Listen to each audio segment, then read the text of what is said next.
السلام علیکم پیارے پاکستان اور سارے پاکستان، کیسے ہو دوستو؟ ٹھیک ہو؟ تو جی، جب انسان مرد 60 سال سے اوپر ہو جاتا ہے نا، پھر وہ رونا شروع کر دیتا ہے، پھر وہ روتا ہے، کرلاتا ہے، کیونکہ جو مرد اپنی اولاد پر اور اپنی بیوی پر پیسہ خرچ نہیں کرتا، وہ اپنے سارے پیسے اپنے عزیز و اقارب، اپنے بہن بھائیوں پہ، دوستوں پہ لٹا دیتا ہے۔ جب بچوں کو ضرورت ہوتی ہے والد کی، تو ان کی طرف وہ توجہ نہیں دیتا، ان کی طرف وہ دھیان نہیں دیتا۔ جب بیوی کو ضرورت ہوتی ہے اپنے شوہر کی، اس کی بات نہیں سنتا، اس پہ دھیان نہیں دیتا، وہ سارا ٹائم، سارا پیسہ اپنے رشتہ داروں پہ، عزیزوں پہ، بہن بھائی پہ لٹا دیتا ہے۔ پھر جب وہ 60 سال کی عمر جب ریٹائر ہو جاتا ہے نا، پھر وہ روتا ہے کہ اب میرا کیا بنے گا، میرا کون سہارا بنے گا، میں نے تو اپنے بچوں کو، اپنی بیوی کو ٹائم نہیں دیا، ان کو پیسے نہیں دیے، ان کی کفالت نہیں کی۔ پھر وہ پریشان ہو جاتا ہے۔ اس لیے اپنے بچوں کا حق، اپنے بچوں کی حق تلفی مت کریں، اپنی بیوی کی حق تلفی مت کریں۔ ٹھیک ہے، رشتہ دار، بہن بھائی، والدین ضروری ہے، لیکن سب کو ساتھ لے کر چلیں۔ اس کا مطلب یہ نہیں کہ آپ نے جو کمایا وہ سارا دوسروں پہ لٹا دیا اور آپ کے بچے دیکھتے رہے، آپ کے بچے بھوکے سو گئے، آپ کی بیوی بھوکی سو گئی، آپ کو ان کا احساس نہیں۔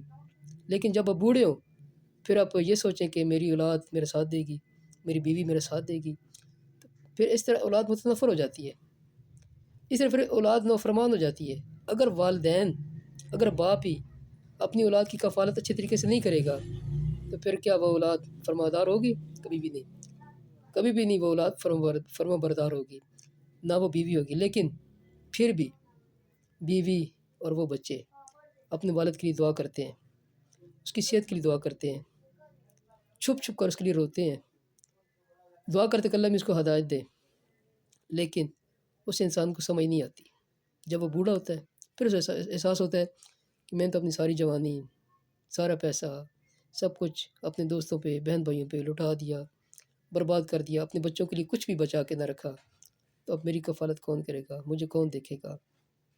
تو لہٰذا یہی التجا ہے ان مرد حضرات سے کہ جو اپنے بچوں کی حق تلفی کرتے ہیں، اپنی بیوی کی حق تلفی کرتے ہیں، ان کی ضرورتوں کا خیال نہیں رکھتے، ان کی ضرورتوں کے اوپر دوسروں کو پریفر دیتے ہیں، دوسروں کی مدد کرتے ہیں، دوسروں کے کام آتے ہیں، اپنے بچوں کو چھوڑ دیتے ہیں، اپنی بیوی کو چھوڑ دیتے ہیں۔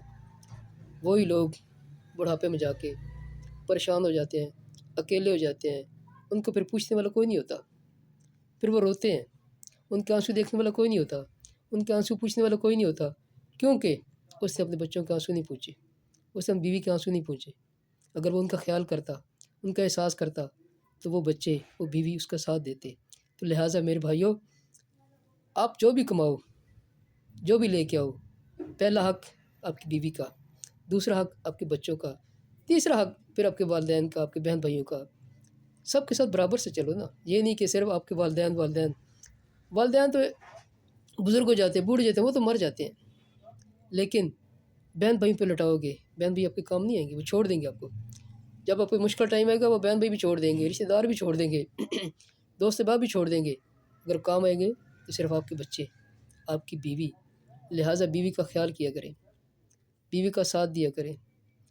وہ آپ کے لیے ساری دنیا چھوڑ کے آتی ہے، اپنا گھر بار چھوڑ کے آتی ہے، وہ ایک نئی دنیا بساتی ہے، لیکن آپ اس کی دنیا کو اجاڑ دیتے ہو، آپ اس کی کیفیت نہیں سمجھتے، آپ اس کو سمجھتے نہیں کہ آپ کے لیے وہ سب کچھ چھوڑ کے آئی، لیکن آپ کے پاس اس کے لیے ٹائم نہیں ہوتا، نہ ٹائم ہوتا ہے، نہ پیسہ ہوتا ہے، آپ کا پیسہ دوسروں کے لیے ہوتا ہے۔